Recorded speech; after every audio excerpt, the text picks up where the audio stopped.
ప్రస్తుతం మనతో పాటు ప్రముఖ ఆధ్యాత్మికవేత్త ఐకాన్ ఆస్ట్రాలజర్ గట్టుపల్లి సురేష్ బాబు గారు ఉన్నారు. గురువుగారితో మాట్లాడేద్దాం. నమస్కారం గురుగారు. జై శ్రీమన్నారాయణ. గురుగారు, శ్రీ పరాభవ నామ సంవత్సరం ఉగాది రాశిఫలాలు చర్చించుకుందాం. సో మీన రాశి వాళ్ళ పరిస్థితి ఈ కొత్త సంవత్సరం ఏ విధంగా ఉండబోతుంది, ఎటువంటి పరిస్థితులు వీళ్ళకి ఎదురవుతాయి అంటారు? ఈ యొక్క ఈ పరాభనామ సంవత్సరం అనేది ముందుగా మనం ఆలోచించుకోవాలి. దాంట్లో ద్వాదశ రాశుల్లో ఒకటి మీనరాశి. ఈ మీనరాశి వారికి మొదటిగా మనం చూసినట్టయితే కనుక ఆదాయం 14 గాను, వ్యాయం 11 గాను, రాజ్యపూజ్యం 7 గాను, అవమానం 2 గాను మనం తీసుకోవాలి. పంచాంగ శ్రావణంలో ఉండేటువంటి ఇవి ఉంటాయన్నమాట. ఇవి గణిత లెక్కల ప్రకారంగా గ్రహాల యొక్క సంవత్సరం సరిపడా గ్రహాల యొక్క స్థితిగతుల ప్రకారంగా వీటిని లెక్కించడం అనేది జరుగుతుంటుంది. అందరిలోనూ 14 రూపాయలు వస్తే 11 రూపాయలు పోయి 4 రూపాయలు మిగులుతాయి, 7 రూపాయలు మిగులుతాయి అనే లెక్కలో ఉంటారు, 8 రూపాయలు మిగులుతాయి అనే లెక్కలో ఉంటారు. అలా రావటం కాదు. మనం ఓవరాల్గా చూసుకున్నప్పుడు కొంచెం ఆదాయం ఎక్కువగానే ఉంటుంది, గౌరవంగానే ఎక్కువగా ఉంటుంది అనమాట. ఇది గ్రహాల యొక్క స్థితిగతుల ప్రకారంగా ఏర్పడుతుంది. దీని తర్వాత పోతే ఇక 19వ తారీఖు మార్చి మాసం నుంచి కూడా మనకి నూతన సంవత్సరం అనేది ఆరంభమవుతుంది 2026 సంవత్సరంలో. మొదటి 6 నెలలు వీళ్ళకి ఎలా ఉంటుందో ముందు చర్చిద్దాం గురుగారు. మొదటిగా వీరికి ఏంటంటే మీనరాశి వారికి ఇప్పుడు నుండి గ్రహస్థితి ప్రకారంగా చూసుకున్నట్టయితే శని భగవాన్ యొక్క అశుభ దృష్టి, రాహు యొక్క అశుభ దృష్టి, శుక్రుని యొక్క అశుభ దృష్టితో మొదలవుతూ ఉంటుంది వీరి సంవత్సరం మొదటి అధ్యాయంలో. అయినప్పటికీ కూడా ఆదాయ వనరులు అనేది వీరికి అద్భుతంగా ఉంటాయి. ఇప్పుడు జాతక ప్రకారంగా కైనా, ఇక్కడ నక్షత్ర ప్రకారంగా అయినా, సంవత్సర ప్రకారంగా చూసుకున్నప్పుడు కూడా ఆదాయం 14 ఉంటుంది. కాబట్టి మొదటి అధ్యాయం 6 మాసాలు కూడా వీరికి చాలా ఆదాయ వనరులు వస్తాయి. ఎక్కడైనా డబ్బులో నష్టపోయినా, ఇబ్బంది పడ్డా, లాస్ అయినా, ఎవరికైనా ఇచ్చి మర్చిపోయినా, తీసుకోలేకపోయినా, గొడవలైనా, వ్యాపారంలో నష్టాలు వచ్చినా కూడా కొంతమేర మళ్ళీ నిలదొక్కుంటారు అనే విధంగా వస్తారు. ఎవరైనా నలుగురు చూస్తుంటారు చూసారా, అరే ఇంక వీడి పని అయిపోయింది, ఈవిడి పని అయిపోయింది, ఇంక వీరు ఏం చేయలేరని చెప్పి ఆనందపడుతూ ఉంటారు. వారికి మాత్రం మళ్ళీ చుక్కలు చూపిస్తారు. ఇక ఇళ్ళు నిర్మాణం చేసుకోవడానికి, స్థలాలు ఏర్పరచుకోవడానికి, అప్పులు తీర్చుకోవడానికి, వనరులు అవకాశాలు దొరికేదానికి కూడా ఈ 6 మాసాలు అద్భుతంగా ఉంటుంది. కాబట్టి 6 మాసాలు ప్రయాస చేసుకుంటూ, పనుల్లో జోక్యం చేసుకుంటూ, వేరే వాళ్ళ గొడవల్లో, వేరే వాళ్ళ విషయాలు తలచుకుంటూ లేకుండా పని మీద జాస్ పెడితే ఖచ్చితంగా నిలబడతారు. ఎందుకంటే ఇప్పటివరకు ఎంత కష్టపడ్డ వాళ్ళకి ఏం ప్రయోజనం లేదు. కానీ పెళ్ళవుతుంది, భార్యాభర్తలు ఒక దగ్గర ఉండరు. కానీ ఇప్పుడు అలా కాదు. పెళ్ళైతే కూడా ఎవరైనా ఎదుటివారు ఉంటారు, చూస్తారు. కానీ చూసినప్పటికీ కూడా మనం పట్టించుకోకూడదు, మాట్లాడినా పట్టించుకోకూడదు. గొడవలు పెట్టాలని చూస్తారు, మనం వెళ్ళకూడదు. వెళ్ళకుండా ఉండి చేసుకుంటేనే ఈ మొదటి 6 నెలలు చాలా అద్భుతంగా ఉంటుంది. ఇక మొదటి 6 నెలలు అద్భుతంగా ఉందంటే రెండో 6 నెలల్లో ఖచ్చితంగా సంతానం అవుతారని అర్థం. అంతే కదా, అన్నీ సుఖంగా జరిగితే మరి మొదటి 6 నెలలు అయిన తర్వాత మరి తర్వాత వచ్చే 6 నెలలు ఏమవుతుంది? సుఖంగానే ఉంటుంది కదా. అలవాటు పడినటువంటి జీవితాలు ఉంటాయి, చిన్న ఒడిదుడుకులు అయితే ఉన్నాయి. ఇక వీరికి సెకండ్ అధ్యాయం 6 మాసాలు చూసుకున్నట్టయితే అంటే ఈ సంవత్సరం చివరాఖరికి అన్నట్టు అన్నమాట. ఇక నవంబర్ డిసెంబర్లో వీరికి ఆలోచించినట్టయితే కనుక ఇది 2020 సంవత్సరం రెండో అధ్యాయంలో వీరికి కొంతమేర డబ్బులు ఎవరో అడిగి ఇవ్వటం, వీరి మీద వెలిగేషన్స్ తీసుకురావటం, ఆ డబ్బులు ఇవ్వకుండా గొడవలు పెట్టుకోవడం, వారికి వారే వచ్చేసి గొడవలు పెట్టుకోవటం, అలానే భార్యాభర్తల మధ్యన ఎడబాటు ఉండటం, లవర్స్ మధ్యన కొట్టుకోవటం, విడిపోవటం, చాలా వరకు స్థిర స్థాయికి వెళ్ళేటువంటి కనిపిస్తుంది. ఎందుకంటే రాహు ఒకటి స్థల మార్పిడి చెందుతున్నారు, కేతువు స్థల మార్పిడి చెందుతున్నారు. దాంతోపాటు ఈ రాహుకేతు ఒక స్థల మార్పిడి అంటే నక్షత్ర మార్పిడి చెందుతూ వీరికి అనేజీ కలిగిస్తూ ఉంటారు. దీంతోపాటు గురువు కూడా మారేటువంటి సమయం ఆసనం అవుతుంది ఈ సంవత్సరం చివరాఖరికో. కాబట్టి ఆ గురువు సంవత్సరం బలం కూడా తగ్గిపోతూ భార్యాభర్తల మధ్యన ఎడబాటు భారం పెంచుతూ వీరికి ఆరోగ్య సమస్యలు కూడా తీసుకొస్తూ చిరాకులకు తీసుకొస్తారు ముందు. కాబట్టి ఆ మొదటి అధ్యాయం 6 నెలలు మాత్రం టైం వేస్ట్ చేసుకోకూడదు. రెండో అధ్యాయానికి వచ్చినప్పుడు గట్టిగా కూర్చొని ఉండాలి, స్థిరంగా ఉండాలి, ఏం జరిగినా ఎదుర్కోదగినటువంటి క్యాపబిలిటీతో ఉండాలి. కాబట్టి మొదటి 6 నెలలు తినకుండా అయినా తినైనా పని చేసి కష్టపడి నిలబెట్టుకోవాలి. కాబట్టి మీనరాశి వారు ఎవరైతే ఉన్నారో వీరంతా కూడా మొదటి 6 నెలలు కష్టపడండి, సాధించుకోండి. సీఎం పదవి రావచ్చేమో క్షణంగా చెప్పలేము, కష్టపడితే అక్కడ వరకు వెళ్ళొచ్చు ప్రయత్నం చేస్తే. ఇక గురువుగారు చెప్పారు కదా, ఇంట్లో కూర్చొని రోజు వీడియో చూస్తే అవ్వదండి, ప్రయత్నం చేస్తే ఖచ్చితంగా అవుతారు. ఈ మీనరాశి వారు చాలా సూక్ష్మమైనటువంటి మనస్తత్వం, అందులోనూ సెన్సిటివ్ మైండ్. ఎవరైనా ఏదైనా అన్నారనుకో తప్పు వీరిదే కావాలి అని చెప్పి తలదించుకుని వెళ్ళిపోతారు. కానీ వీరి రిటర్న్స్ ఎలా ఉంటాయి అంటే నిలబడి చూపిస్తారు. వీరిని అన్నవాళ్ళని మళ్ళీ నిలబడి చూపించే విధంగా వెయిట్ చేసి ఉంటారన్నమాట. వీరు ఫినిక్స్ లాంటి వాళ్ళు.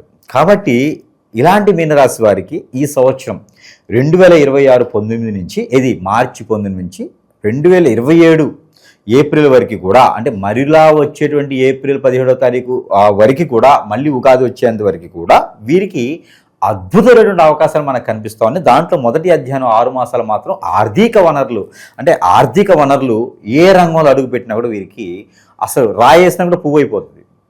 అలాంటి వనరులు వీరికి లభ్యపడుతూ ఉంటాయి.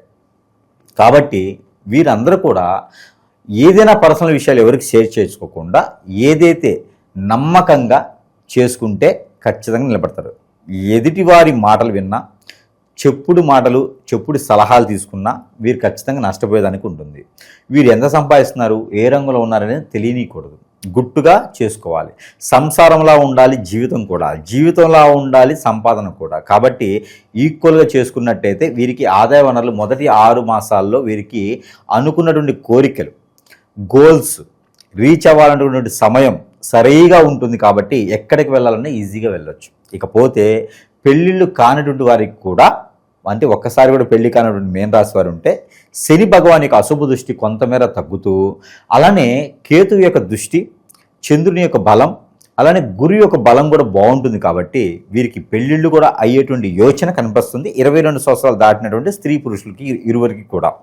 కొత్తగా ఏదైనా వ్యాపారం పెట్టాలనుకుంటే కూడా వీరికి అద్భుతంగా కనిపిస్తుంది ఈ మాసం. అంటే ఈ యొక్క సంవత్సరంలో మొదటి అధ్యయనం 6 మాసాలు. ఈ 6 మాసాల్లో వీరు ఏదైనా వ్యాపార వృత్తులు చేసుకోవాలంటే కూడా ఫ్యాషన్ డిజైనర్ గాను, బట్టలకు సంబంధించిన దుకాణాలు, అలానే ఆర్కిటెక్చర్స్గా గాను, ఏదైనా పాల ఉత్పత్తులకు సంబంధించి చెరకు లాంటి పంటలు పండించేదానికి, అలానే బెల్లం ఉత్పత్తులకు గాను, ఇంకా కూడా ఈ రొయ్యలు, చేపలు ఇలాంటి చెరువులు వేయడానికి, ఉప్పు లాంటి చెరువులు వేయడానికి, ఉసిరి లాంటి పంటలు పండించడానికి, మ్యాంగో, మామిడి ఇలాంటి వాటికి అద్భుతంగా కనిపిస్తోంది మీనరాశి వారికి ఈ 6 మాసాల్లో కనుక. ఇకపోతే వీటితో పాటు చూసుకున్నట్టయితే విదేశీయానం ప్రయత్నాలు చాలా ఖచ్చితంగా చేసుకోవచ్చు.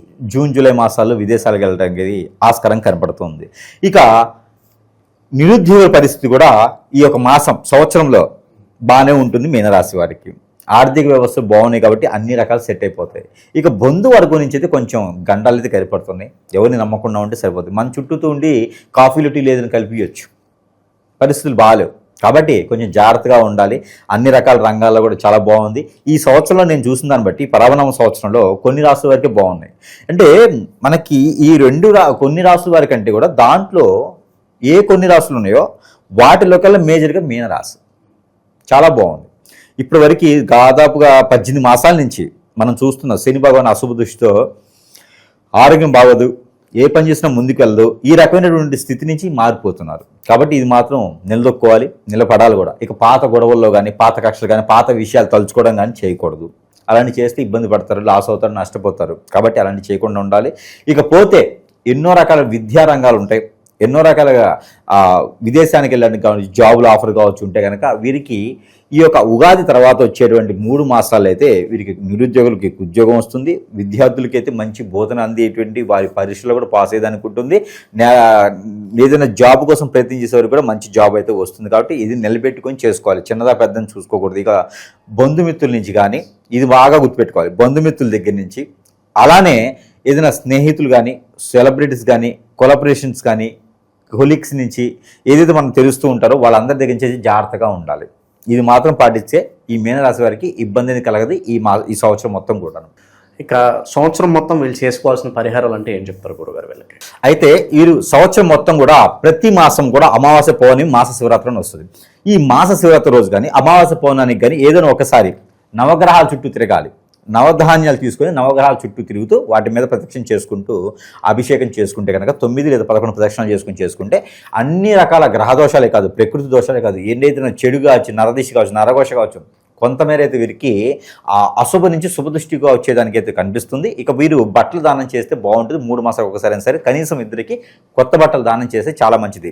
అలానే వీరు ప్రతి 3 మాసాలకు ఒకసారి కనుక మళ్ళీ వచ్చేటువంటి 2027లో సంవత్సరంలో వచ్చేటువంటి ఉగాది వరకు కూడా ప్రతి 3 మాసాలకు ఒకసారి సముద్రం లేదా నది, వాగు, చలయేరు, బ్రహ్మోణ లాంటి వాటిలో స్నానం ఆచరిస్తే చాలా మంచిది.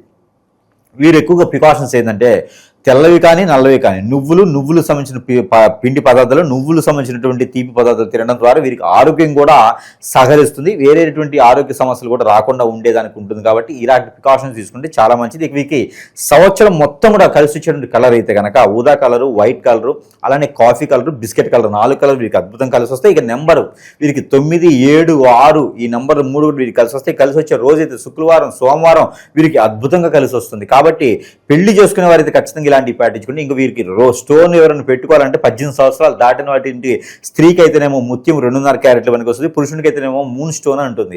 ఈ మూన్ స్టోన్ వచ్చేసి 3 నుంచి 5.5 క్యారెట్లు ఉప్పాలని ఉంటుంది. లేకుంటే ఈ జాతి రత్నాలు కాదు, ఉపరత్నాలు అంటారు. ఉప్పాలు కానీ మూన్ స్టోన్ కానీ 3 నుంచి 5 క్యారెట్ల వరకు జెంట్స్కి, 2 నుంచి 2.5 క్యారెట్లు ముత్యం పెట్టుకుంటే కనుక వీరికి అద్భుతంగా కలిసి వస్తుంది. ఈ రుద్రాక్ష లాంటివి వీళ్ళకి పనికిరావు, రుద్రాక్షలు వీళ్ళు వేసుకోకూడదు, రుద్రాక్ష ధారణ వీళ్ళు చేయకూడదు. ఇక దానం చేసుకోవాలి, ఏది ముందుకు వెళ్ళట్లేదు అనుకుంటే కనుక బియ్యం 1 కిలో పావు, వైట్ వస్త్రము, వెండికి సంబంధించినటువంటి ఒక రూపు కావచ్చు, సిల్వర్ కాయిన్ కావచ్చు, ఏదైనా ప్రతిమ కావచ్చు, అది తీసుకెళ్ళి దానం చేస్తే కనుక, లేదా నవగ్రహాల మీద ఉంచితే కనుక వీరికి అన్ని రకాల సమస్యలు, అన్ని రకాల ఈ సంవత్సరం ఉండేటువంటి సమస్యలన్నీ నెరవేరుతూ ఆర్థిక వ్యవస్థ నుంచి కూడా పెంచుకునే దానికి ఉంటుంది. నరదిష్టి నరకోశ కూడా తగ్గుతుంది. ఇలాంటి ప్రయత్నాలు చేసి ఈ సంవత్సరం పరాభనామ సంవత్సరం మొత్తం కూడా మీనరాశి వారు అదృష్టవంతులు అవ్వేలాగా ఉండడం కాదు, అదృష్టవంతులే అవుతారు. ప్రయత్నం చేయాలి. అయితే చాలా మంచి విశ్లేషణ అందించారు గురుగారు, ధన్యవాదాలు.